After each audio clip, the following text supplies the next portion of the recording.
but university exposed him to the ideas of the Muslim Brotherhood. Osama and I from the same generation. And that generation was influenced by the Islamic awakening. The Muslim Brotherhood is the most important modern Islam movement. It is the movement which put politics back to Islam. Bin Laden's interest in the Muslim Brotherhood was the first step on the long path that would lead to the formation of Al-Qaeda. Those ideas were born not in Saudi Arabia, but in Egypt.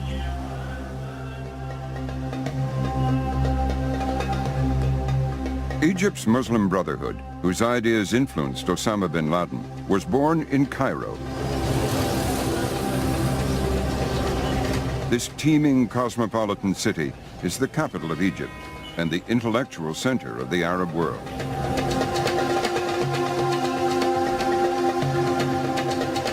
Influenced by Saudi fundamentalism, the Brotherhood began as a protest movement against British colonialism, poverty, and injustice.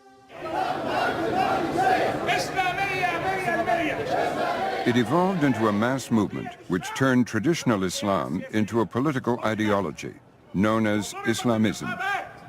Islamism, now of course, a lot of the Islamists like to disown the word because it's being used by their enemies. It's a good word because it's clear you're not talking about Islam, you're talking about something else. But this Islam has been emptied of its spiritual content. In place of spiritual content has come ideology. A revolutionary Western ideology that talks of the Islamic State as Marxists would talk about the Leninist state or the socialist state or the fascist state, you know, whatever. The Muslim Brotherhood blended Islamic fundamentalism with elements from the political ideologies of the 20th century. The leading intellectual in the Muslim Brotherhood and the man whose ideas would shape Al-Qaeda was Sayyid Qutb. Was he the Lenin of the Islamic movement? Perhaps so. And I don't think Islamic thought and the thought of the Islamists, the thought of the jihadists, would have gotten us where we are today without the crucial role of Sayyid Qutb. A writer of brilliantly lucid Arabic, Qutb would influence a whole generation of Islamists. His life and thought are central if one's to understand the men and ideas behind Al-Qaeda. And as we shall see, he also had a great impact on his fellow Egyptian, Ayman al-Zawahiri, who is today bin Laden's deputy.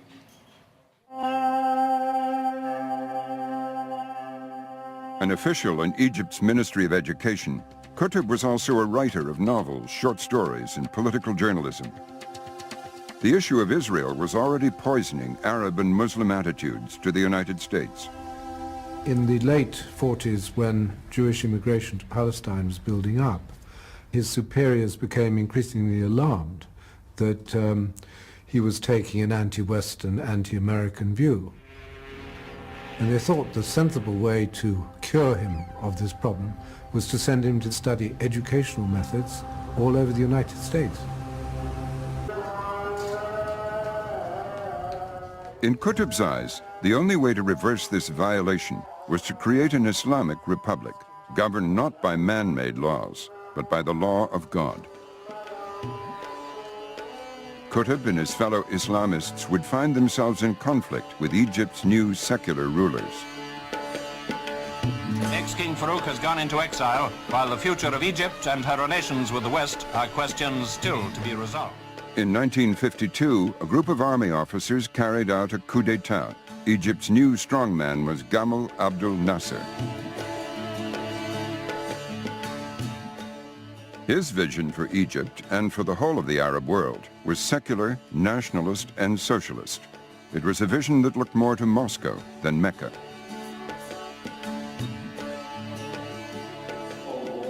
A botched assassination attempt gave Nasser the excuse to round up thousands of Muslim brothers. 6 were executed. Many others received long prison sentences. Among them, Sayyid Qutb. One of Qutb's interrogators was then a young police officer. كان ناقم جدا I remember that he was ill and fuming with hatred and anger towards society, and he thought he should avenge his unjust punishment. The man who today leads the Muslim Brotherhood was in prison with Qutb. He saw his brothers suffer the most severe forms of torture, which even the strongest man cannot tolerate. I myself was in shackles. I would see worms eating my flesh, but could not move. There were a group of Muslim brothers who were in prison with him, and they wanted to go on a strike. The prison authorities dealt with that by opening their cell door and shooting them down. Qutb was horrified, and he asked himself, what kind of Muslim would do this to another Muslim?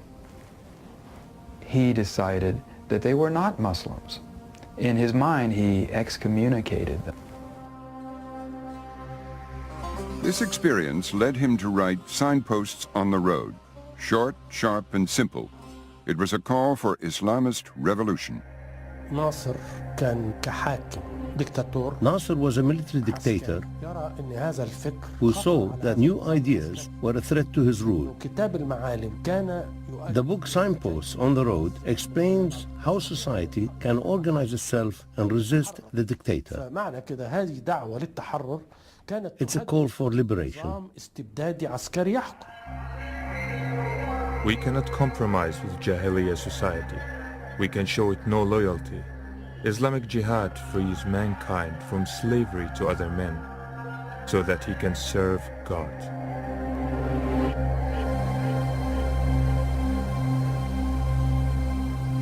Qutb's life and ideas had enormous influence on the man who is today the deputy leader of Al-Qaeda. Ayman al-Zawahiri was born in Cairo in 1951.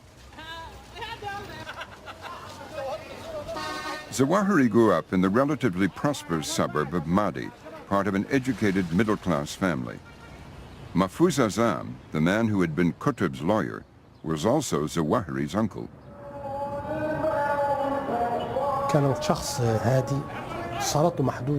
Ayman was quiet and had few friends, but he read a great deal. He was an intellectual.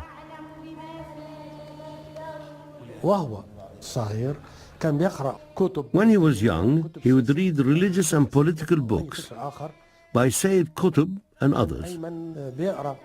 He was curious about everything.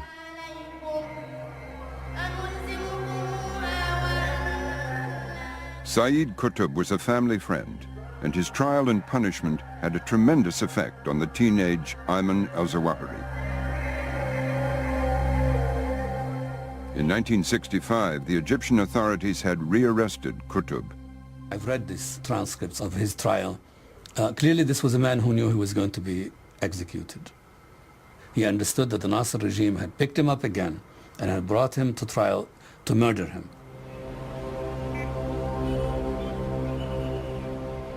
Everyone, from Nasser down, expected Qutb to appeal against his death sentence. But Qutb refused. Qutb replied that his ideas would have more influence when he was dead than alive. General Fuad Alam witnessed the execution. He was very low. He kept saying any judgment other than that of God was false. He told his followers, trust only God's judgment. Qutb's martyrdom was a turning point for Ayman al-Zawahiri. Years later, he described it as the spark that ignited the jihad movement. This young man joins the Islamic movement at 16. In the aftermath of the execution of Sayyid Qutb, he joins it when people were running away from it. They wanted to get out of harm's way. He wanted to get into harm's way.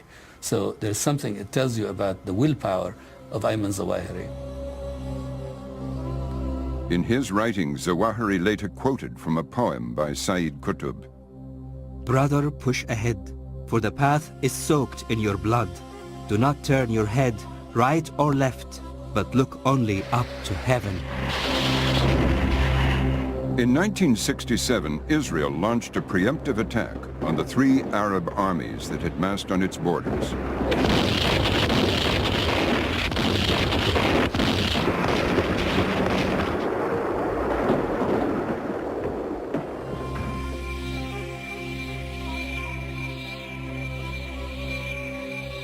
On the 7th day of the 6-day war of 1967, when Abdel Nasser, the man worshipped by modern Arabs as being possibly the greatest Arab since the Prophet Muhammad, was defeated, Arab nationalism was devastated with him.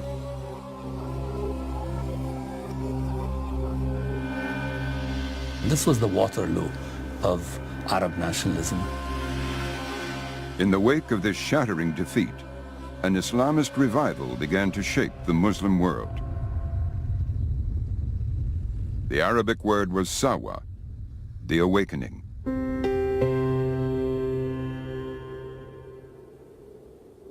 There were many preachers who rejoiced in his defeat. The Islamists are emboldened, and they put forth an argument that God had punished these regimes for their godless ways, for their wicked ways.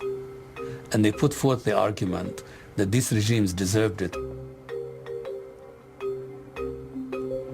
When the Arabs woke up to the debacle of the 6-day war, the Islamists had a very powerful argument to peddle. When Nasser died, the dream of secular Arab nationalism was buried with him. Zawahiri summed it up like this. The direct influence of the 1967 defeat was that many people, especially the young, returned to their original identity as members of Islamic civilization.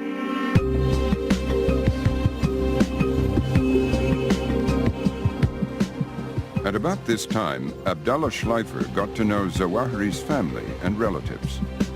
The Nizam family is a very prominent family. The fact that I was a convert to Islam was something they appreciated. So through them, I met Ayman, who was married into the family and who was just finishing up at medical school. And he's the one who took me on tour of the campus to give me a sense of what was going on.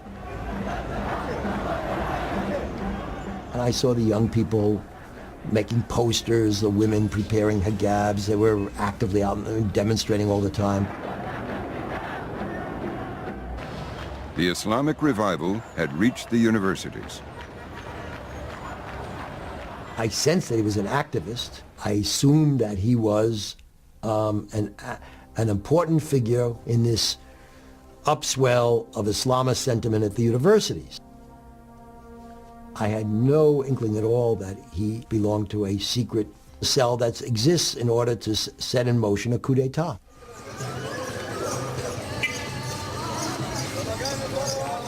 Zawahiri was maintaining a facade. A success at medical school, his appearance was young, modern, and unbearded. But in secret, he'd begun recruiting army officers to join the plot against Nasser's successor.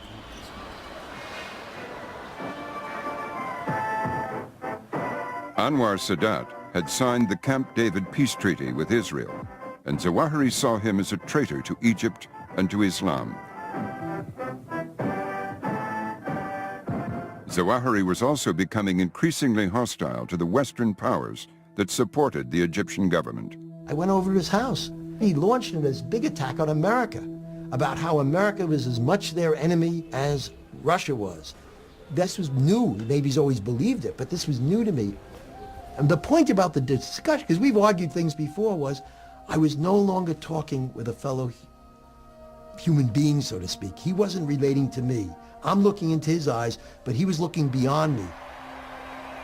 He was addressing a hypothetical audience of tens of thousands of people. He wasn't dealing with me, Abdullah. He had become a complete ideologue. And I was amazed by that and felt very sad. Zawahiri was a rebel and believed this government was illegitimate. His idea about revolting against authority and the system started in 1966 when he was 16. he was obsessed with having a military force or trained armed men to revolt against the system.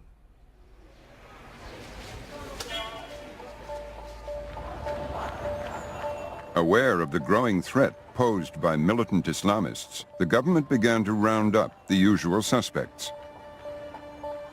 In 1981, a cell within the army, part of the same terrorist organization as Zawahiris, decided to activate a plan before they too were caught.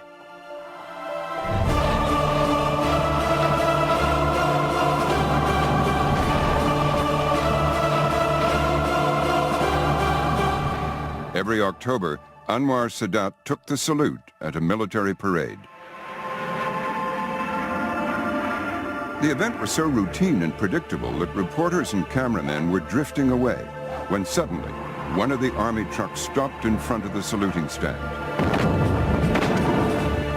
4 soldiers sprayed the stand with gunfire.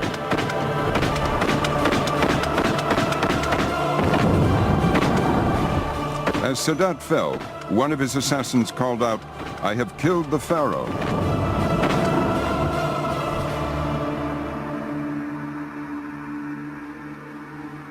Zawahiri and his colleagues read Sayyid Qutb, and they understood his statement to mean that you can excommunicate another Muslim and justify his murder.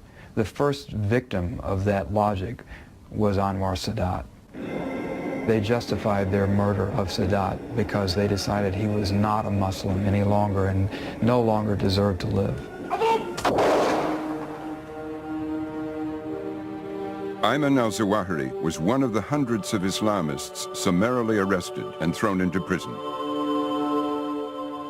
In the cell next to him was Montasser al-Zayat. They used to electrocute us with a stick like a police truncheon. On our gums, lips, our nipples, even our genital organs. They used to make us stand on a chair and then pulled our tied hands backwards onto the edge of the door. Then they would remove the chair and you would be left hanging on the door with your arms supporting you.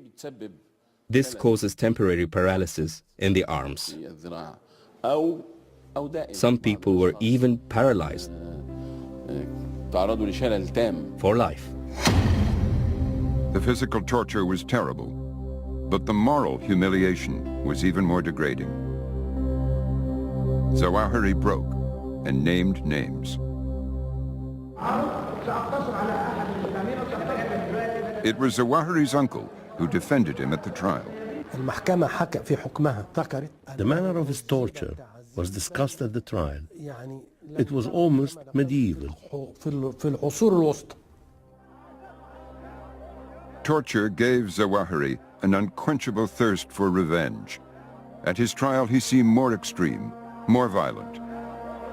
We believed in our religion, both as an ideology and practice, and hence we tried our best to establish this Islamic State and Islamic society. La ilaha illallah! La ilaha illallah! We are not sorry about what we have offered for our religion, and we have sacrificed, and we are still ready for more sacrifices till the victory of Islam. La ilaha illallah! I think for Zawahiri, those 3 to 4 years that he was imprisoned and the torture he endured and the fact that he broke down under torture really defines and the Zawahiri's life henceforth. He never forgave the state. And I think he never forgave himself. The Egyptian state had tried to crush the Muslim Brotherhood, but it could not suppress its ideas. These had reached Saudi Arabia and the young Osama bin Laden.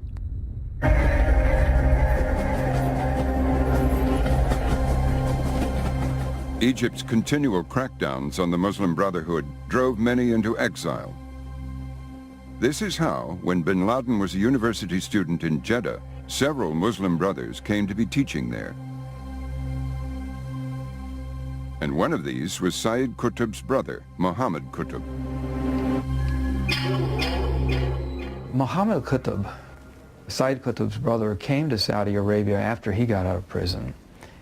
He was influential, also a writer and a philosopher whose ideas parallel that of his brothers. He lectured in Jeddah, and bin Laden would go to his lectures. He was extremely popular. Muhammad Qutb is calling for Muslims to be dominant, Muslims to be distinguished, Muslims to resist humiliation.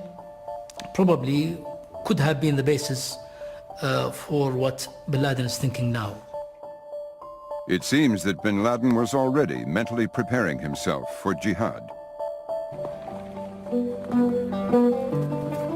He built a farm and he would go there every weekend and take care of the horses and do some farming and sleep under the sky.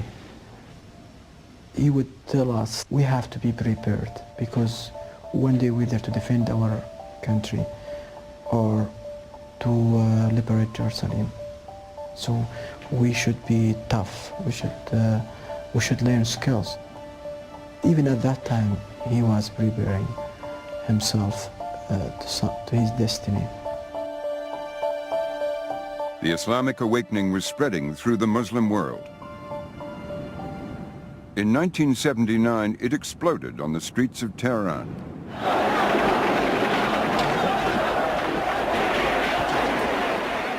Demonstrators swept the pro-Western secular Shah of Iran from power.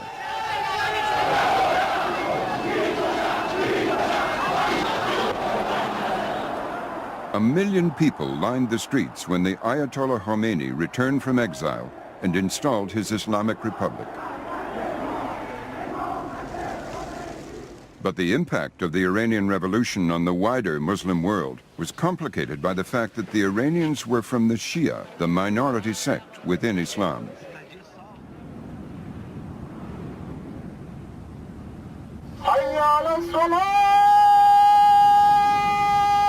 The event that would galvanize the far more numerous Sunni Muslims was about to take place next door in Afghanistan.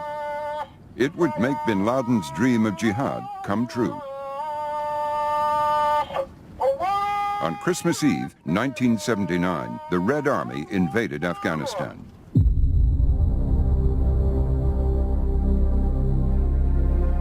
As the Soviets swiftly occupied the country, no one gave the Afghans a chance.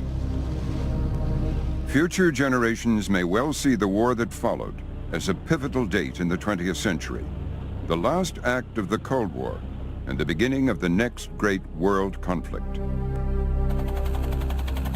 Behind the scenes, the Central Intelligence Agency initiated a huge covert operation. We and the Saudis provided several billions of dollars worth of equipment in the hope of turning up the heat on the Russians to the point where they would withdraw.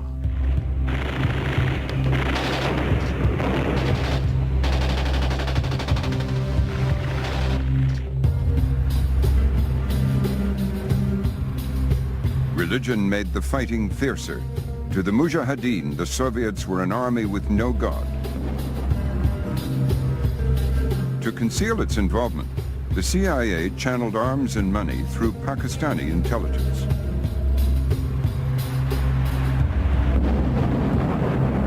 The Pakistanis favored the most fundamentalist fighters, who would later morph into the Taliban. Back then, the CIA didn't mind, so long as their arms reached those who were most eager to kill Russians. The suffering of the Afghan people sent shockwaves through the entire Muslim world, the Ummah.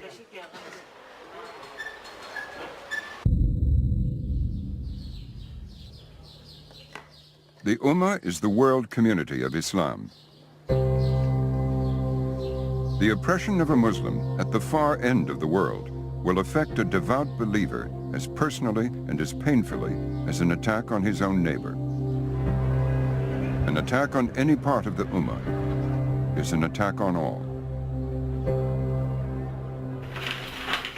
A religious scholar called Sheikh Abdullah Azam called on the Ummah to support a war of resistance against the invaders, a just war, a jihad. Bin Laden introduced himself to my father. My name is Osama bin Laden. I want to get an idea about the Afghans' jihad. He said that I was looking for that since I was a kid. I was dreaming of being a mujahid, or being a holy warrior. So my father sat with him for more than 4 hours. After that meeting, Osama bin Laden came to Afghanistan.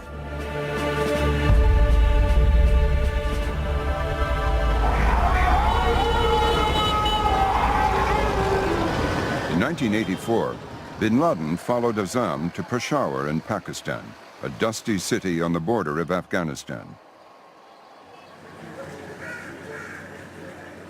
At that time, the wealthy young Saudi was working as a fundraiser for the cause. Here, in a former British government guest house, bin Laden helped set up and pay for the Office of Services. The office was a precursor to Al-Qaeda. But to begin with, it served as a clearinghouse for young volunteers who were traveling to Peshawar to support the jihad, as aid workers, doctors, or fighters. Bin Laden wanted to fight for jihad too. He was tired of fundraising. In 1986, he established his own independent fighting force near the village of Jaji, 10 miles inside Afghanistan. Abdullah Anas warned bin Laden the new camp would waste money and weaken the resistance movement. A huge amount of money and resources went to Jaji, while bigger battlefronts went short. These needed more than Jaji. There was the blazing battlefront in Panjshir Valley. There was frontline fighting in Kandahar and in Herat.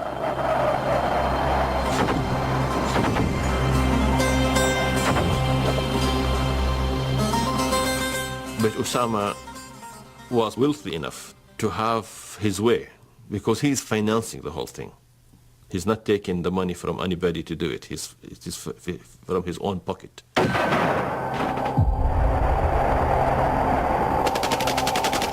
Then, in April 1987, the Soviet army launched a major offensive along the border.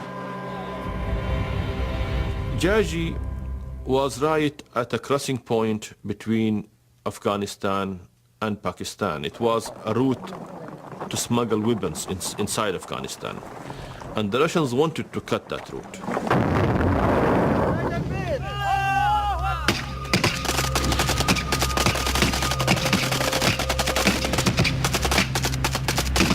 For the first time, Arab fighters faced the Russians as a separate unit.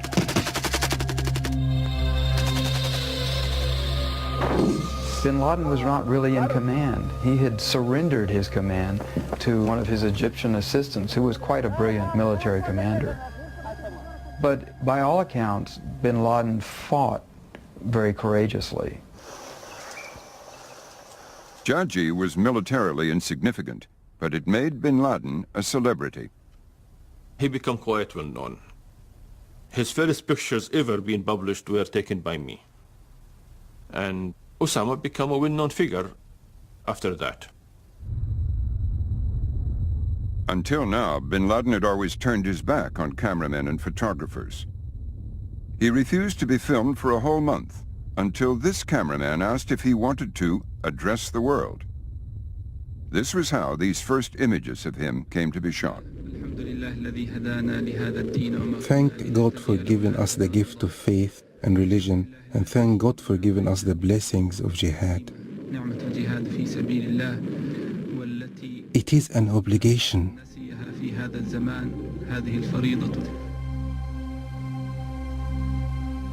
From now on, bin Laden used the media to shape his image.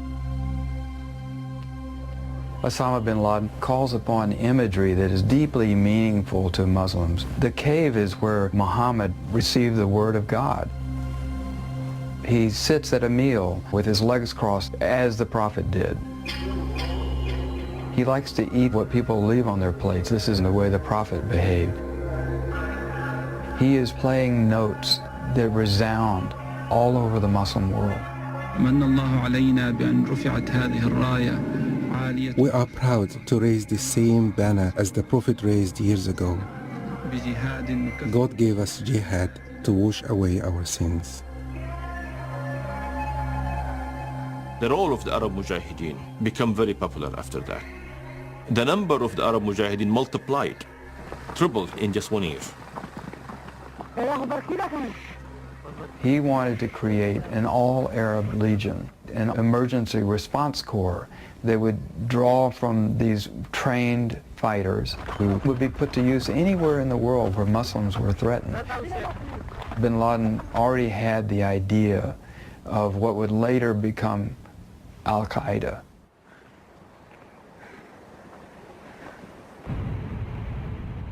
But bin Laden's vision was to be changed forever by the arrival from Egypt of Ayman al-Zawahiri. After 3 years in prison, Zawahiri was released. He left Egypt and in 1986 made his way to Peshawar in Pakistan. There he was joined by a group of fellow militants from Egypt. Prison had not softened Zawahiri's belief. He believed Western democracy should not flourish in Islamic society because it substitutes man-made laws for God's law. He even despised mass movements like the Muslim Brotherhood. Dr. Zawahiri believed in radical surgery, a violent coup d'etat carried out by a revolutionary elite. Zawahiri began to work at this hospital in Peshawar. But even as he treated patients, his political beliefs were hardening. Zawahiri was coming to believe that only terrorism could topple the regime in Egypt. The Quran forbids Muslims from shedding the blood of fellow Muslims. But an obscure doctrine known as takfir justifies such bloodshed.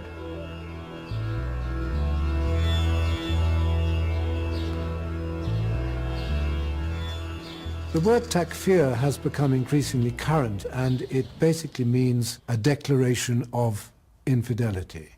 It means pronouncing that someone with whom you disagree is an infidel. Most Muslims believe only God can decide who is and who is not a Muslim. That an activist, that a militant would grant themselves that they can actually decide that even though you profess the faith of Islam, you're not a Muslim. That really is where this civil war in Islam begins. And this is really entirely counter to the inclusive traditions of most Islamic law. Classically, Islamic thought was very generous. It just said, your faith is between you and God. Once you say you're a Muslim, then your own self-representation should suffice. This is the Islam of my parents. This was the Islam of my ancestors.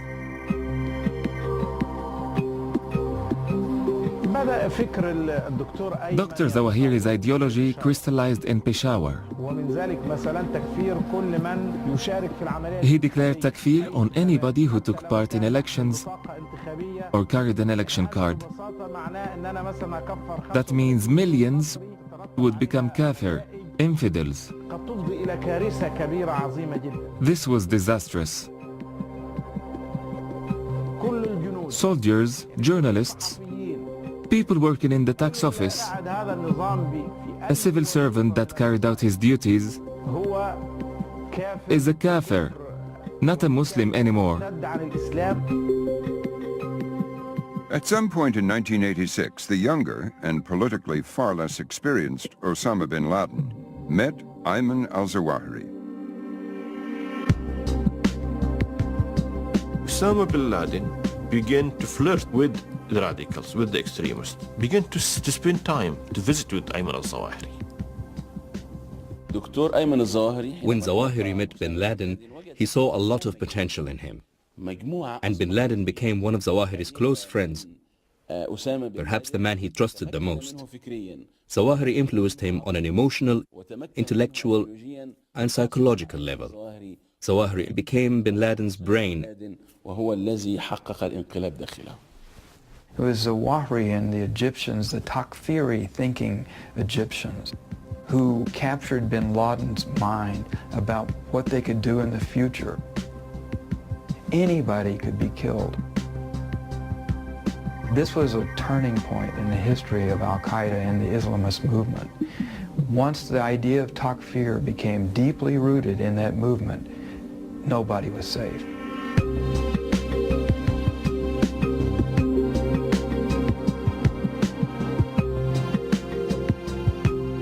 In August 1988, bin Laden chaired a series of meetings at one of his houses in Peshawar. The formal notes of that meeting have survived. After praise for Zawahiri and his Egyptian followers, the notes describe the formation of a new organization. The work of Al-Qaeda commences on the 10th of September 1988. Its goal will be to lift the word of God to make his religion victorious. Zawahiri had not yet joined Al-Qaeda, but his influence on bin Laden had been profound. It took the heresy of the takfir to change him from being simply a pious young Muslim to being a mass murderer.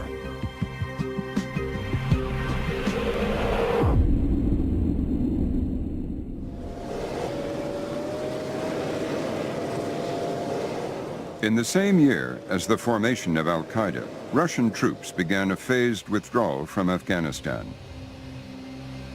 15,000 Soviet troops had died. It had been the Soviet Union's Vietnam. This was a galvanizing event for the young generation in the Islamic world because it proved that Muslims don't have to lose every war they fight. Now they planned to take the jihad home with them. Many of those individuals returned to their home countries and began leading insurgencies. Began forming their own terrorist groups. You had them in Algeria, you had them in Egypt, you had them in Saudi Arabia, you had them in a lot of places. This was a big problem. The new jihadists declared takfir on what they called the ungodly governments of the Middle East. This was the so-called strategy of the near enemy, and one of its chief advocates was Ayman al-Zawahiri. Zawahiri taught bin Laden about jihad and how the Arab regimes do not follow the Quran, but instead serve the interest of Jews and Christians around the world, and especially the United States. That is why we should rebel against them. The regimes in the saddle are extremely powerful. They have military power, they have money, they have Western connection and support and patronage. So the rebel facing this unequal power justifies all kinds of violence.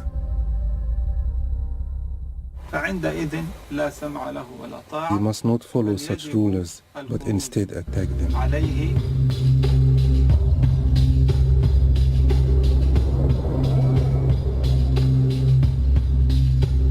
Bin Laden returned to Saudi Arabia in 1989. Before long, events would turn him against the government of his own country and make him an implacable enemy of the United States.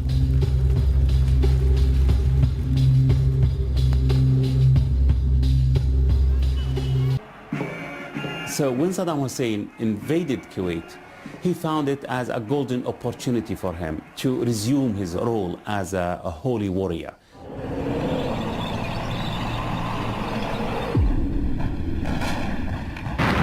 In August 1990, Saddam Hussein's tanks rolled across the desert and into Kuwait.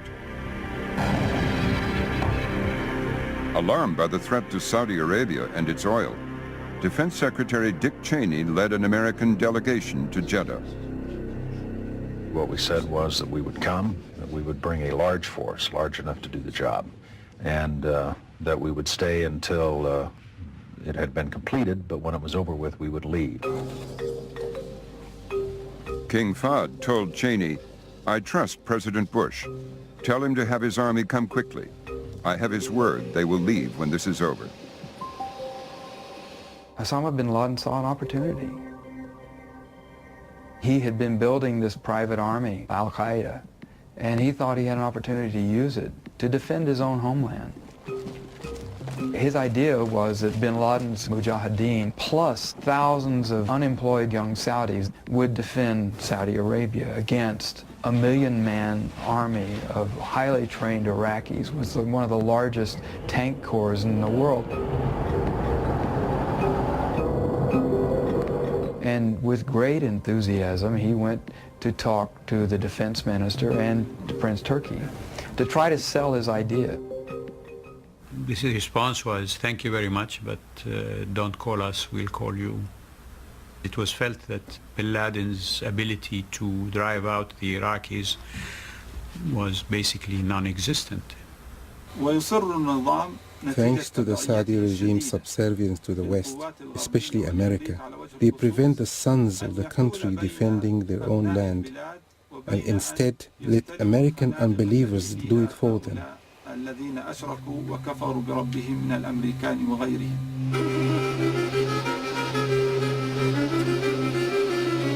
That was the break point for Osama with Saudi Arabia, was the decision by the king to invite Americans onto the Arabian Peninsula.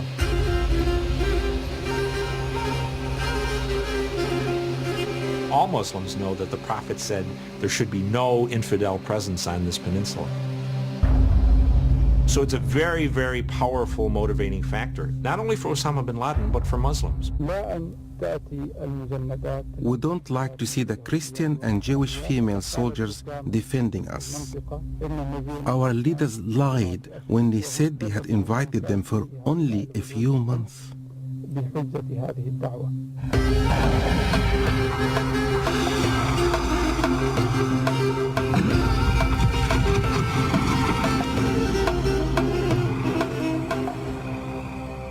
The first Gulf War was fought, and the American army drove Saddam Hussein back to Iraq. But the American troops did not leave right away. Whenever he talked about it, bin Laden would clock the number of years that had gone by. We let the Americans in for a year. They're still here now, and it's 96, it's 97, it's 98.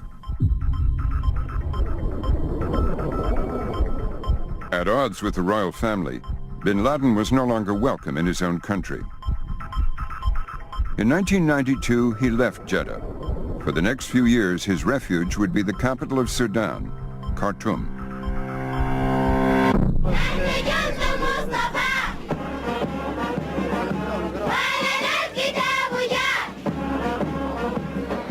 Sudan had become the first Sunni country where the Islamic awakening had actually achieved government.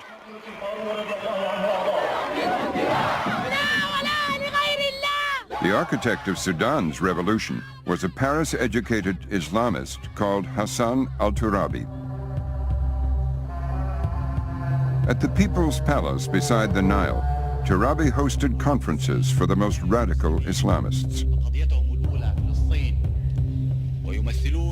Turabi wanted to make Khartoum a center for all these groupings, and anybody who claimed to have any jihadist or revolutionary attitude was invited to come and pitch tent in the Sudan.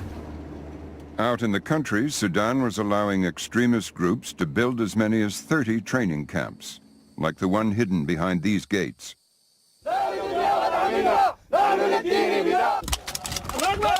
Then, as now, Turabi would smile and brush awkward questions aside. Why did they develop these so-called camps? When they meet together, they are mujahids. They don't engage in cultural debates or dialogue or studies. Actually, that was not their course of life. They're together as fighters. Allahu Akbar! Allahu Akbar! So they come and train and think of ideas of waging jihad. But bin Laden had not turned his back on jihad. The 3 villas he rented in Khartoum's most upmarket district were heavily guarded. The armed bodyguards came from the separate terrorist group of Ayman al-Zawahiri. Sudan was a natural staging area for Zawahiri's war on Egypt. The borders are porous and extensive. He was able to smuggle weapons in on ancient trading trails. It was from there that Zawahiri's group began his campaign of terror. Nearly 400 people have died violently in the last 18 months in bombings and assassinations by Islamic militants. He began with several assassination attempts in Cairo. And the Sudanese fostered these attempts. They were opposed to the Mubarak regime. They foresaw the day when the Islamic revolution they had created in Sudan would naturally spread to Egypt and to encompass that whole region. They worked hand in hand with Zawahiri. Takfir stated that it was acceptable to kill fellow Muslims in the name of Islam. Many innocent Muslims would pay with their lives, as first Zawahiri and then Osama bin Laden put Takfir into action. Bin Laden had begun to not only criticize, but to call for the overthrow of the Saudi government. It was felt that he had gone beyond the pale, so he was stripped of his citizenship. God have mercy on us, forgive us our sins, and bring us all to everlasting life. The presence of American soldiers in Saudi Arabia was still the issue. May we love you in all things. Then on November 13th, 1995, the first of 2 car bombs exploded outside American military buildings, killing 7. The bombings in Riyadh and Koba were a clear sign for the armies of the Crusaders to depart before it's too late and before the battle begins in earnest. The perpetrators were caught. There was definite proof that bin Laden had something to do with that. Before they were beheaded, Saudi television broadcast the taped confessions of the young men accused of carrying out the bombing. They confessed to having been inspired by bin Laden, among others. At the CIA headquarters in Langley, Virginia, bin Laden's image as a wealthy businessman was wearing thin. After the November 1995 bombing in Riyadh, we began to pay much closer attention to bin Laden. But simply because his name becomes to come up in intelligence operations everywhere. We set up a bin Laden unit. It went into operation in January of 1996. It became clear that he was a person that was serving as a patron for a lot of people who were essentially terrorists. By the end of 1996, we had identified 25 or 30 countries where we knew someone associated with al-Qaeda was based. The number of countries that we had reporting that mentioned al-Qaeda was probably double that. The perception was that bin Laden somehow was linked into all of these people and was providing financial support to many of them.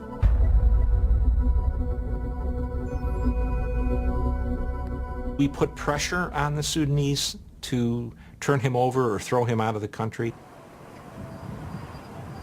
As a result of all these pressures, the Sudanese government ordered me to cease all my activities.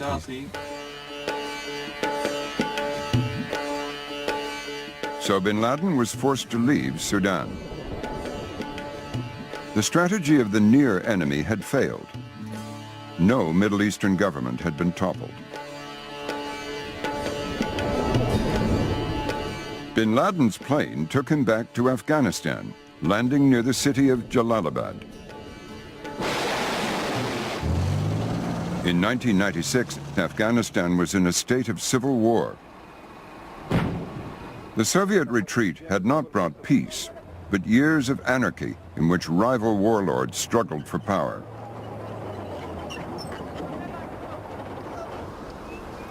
Afghanistan's capital, Kabul, was under siege and had been reduced to rubble. Now a new faction, the Taliban, in their black and white turbans, had joined the fight. Educated and funded by the Saudi government, the Taliban were imposing the Wahhabi version of Islam on the country. Under the Taliban, law and order meant a literal and unyielding interpretation of Islam's Sharia law. Osama bin Laden felt at home here. I call on Muslims to support this nation because, God willing, this nation will raise the banner of Islam.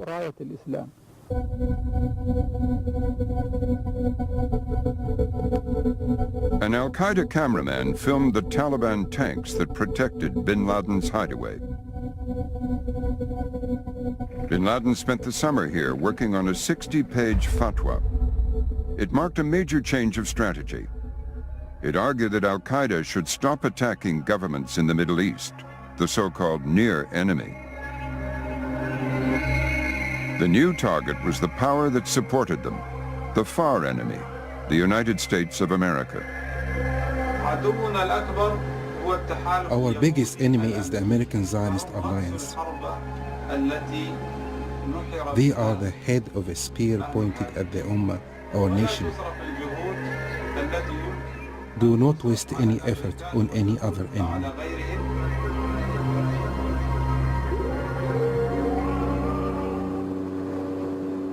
That autumn, Gwyn Roberts, an independent television producer, entered Afghanistan seeking an interview with Saudi Arabia's most famous dissident.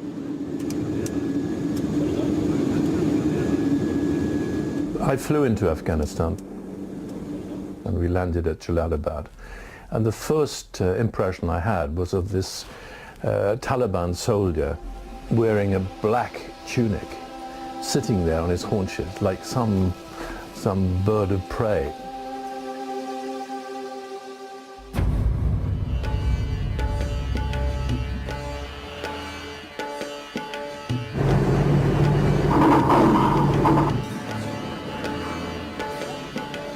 Roberts' camera captured the anarchy that was Afghanistan. Town after town was falling to the Taliban fighters. There were Taliban checkpoints up and down the main roads, and you'd see videotape strung up along posts along the road just to emphasize they did not want any images taken. What you would see is TV stations closed down, radio stations closed down.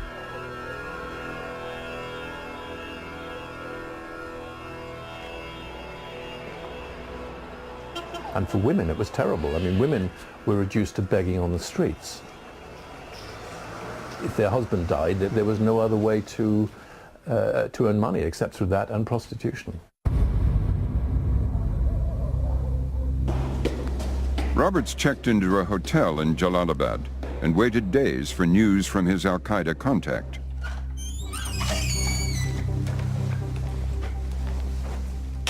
And I waited, and one night, at about 9 o'clock, he suddenly turned up. And he said, "This is it." And outside it was pitch black. I was getting slightly nervous at this point and said, "Well, is it all right?" And he said, "Well, as long as you don't have anything on you to alert the Americans to where you are, it'll be okay." And I said, "Well, what if I do have something?" And he said, "Well, I'm afraid you won't return from this alive." And suddenly there was a blare of lights and a Toyota Land Cruiser came roaring up to me. And we drove off at a furious pace. And we went through numerous Taliban checkpoints. And then they led me into this camp, and there was bin Laden. I found him unexpectedly uncharismatic. He's quite gentle. Got long, delicate fingers. It didn't strike me as a fanatic. His voice was quiet. We spent about 3 hours together. He invited me to supper. It was cold chips and chicken. And we just talked. In the middle of it, they came in and took photographs of me and him. Unlike the Taliban, bin Laden welcomed and used television to disclose al-Qaeda's emerging strategy. I think there was a fairly well-developed plan of world war. There will be war, good willing, between Islam and the Americans and their allies. His lieutenant said within 10 years there will be a world war which will stretch from China to Afghanistan, to the Middle East, to North Africa, and then into the West itself. And I think it's a prophecy which really has come true. In November 1996, it was the turn of the journalist Abdul Bari Atwan to trek through the Afghan mountains to interview bin Laden.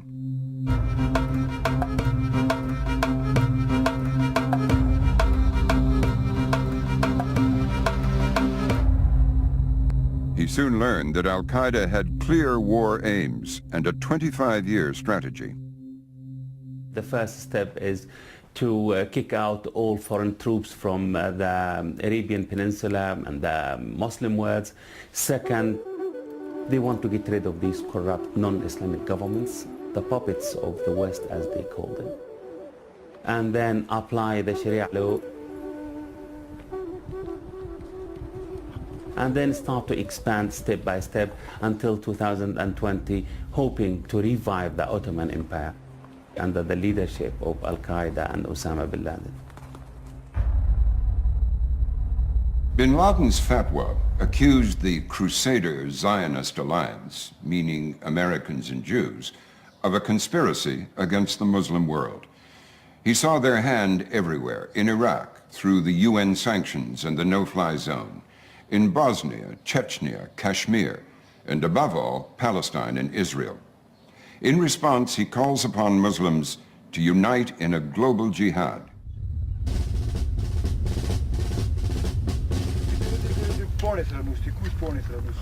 In 1997, Ayman al-Zawahiri rejoined bin Laden. Having failed to overthrow the Egyptian government by terror, he was to merge with al-Qaeda and fall in with its new strategy. There is a popular belief in the West that Zawahiri is the gray eminence, that he really is calling the shots in al-Qaeda, and bin Laden is just the mouthpiece. But for him to move away from the Egyptian regime being his main target to agreeing with Osama bin Laden, saying, yes, it is the Americans we got to attack first, the far enemy, that is, I think, a very big intellectual shift for Ayman al-Zawahiri. The pecking order is Zawahiri the lieutenant to bin Laden the general. But Zawahiri had lost none of his political skills. He believed bin Laden needed to sharpen the message of his 1996 fatwa. Zawahiri convinced bin Laden to publish a statement saying every American and every Jew are targets of our campaign. Bin Laden and Zawahiri held press conferences about the fatwa and their threat to kill Jews and Americans. Al-Qaeda thought America would behave like a cowboy if it is confronted in a specific manner.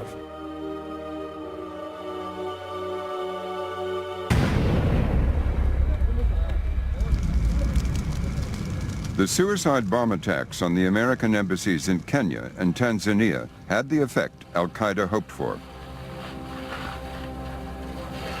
Bin Laden's interest was not in killing few Americans in the embassies. He intended to have a response from Clinton, this cowboy response.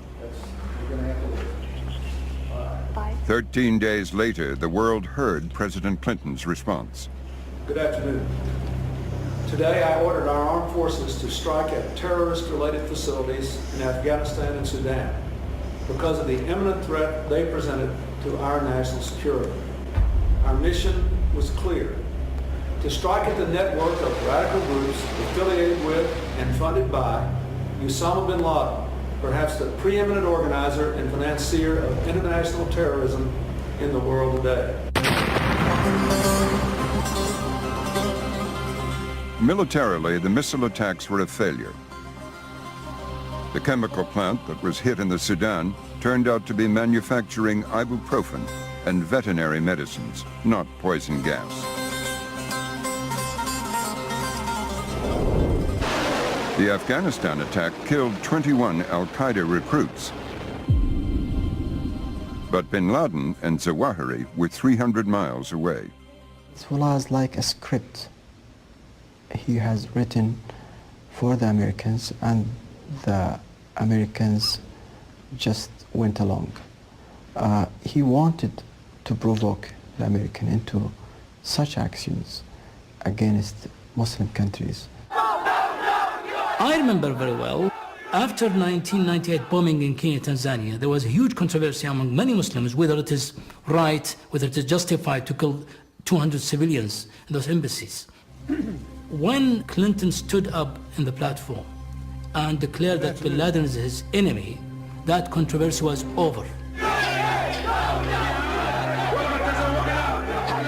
I have been told by people in the Saudi intelligence that not less than 11,000 people joined bin Laden in the period between 1998 and September 11 bombings. It's all because of the successful PR service from the Americans. At his son's wedding, bin Laden recites a poem about jihad.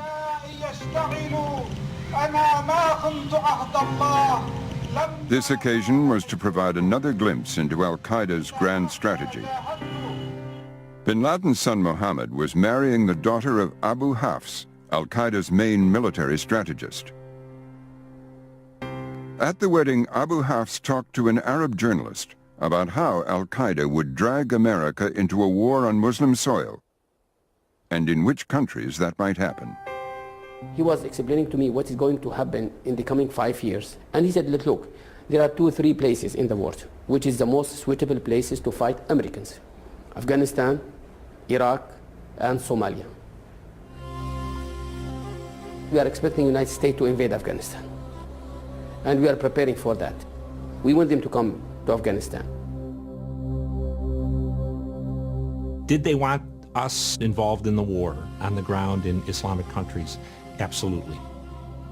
Part of the goal was to make sure that Muslims perceived America as the infidel invader of Muslim lands.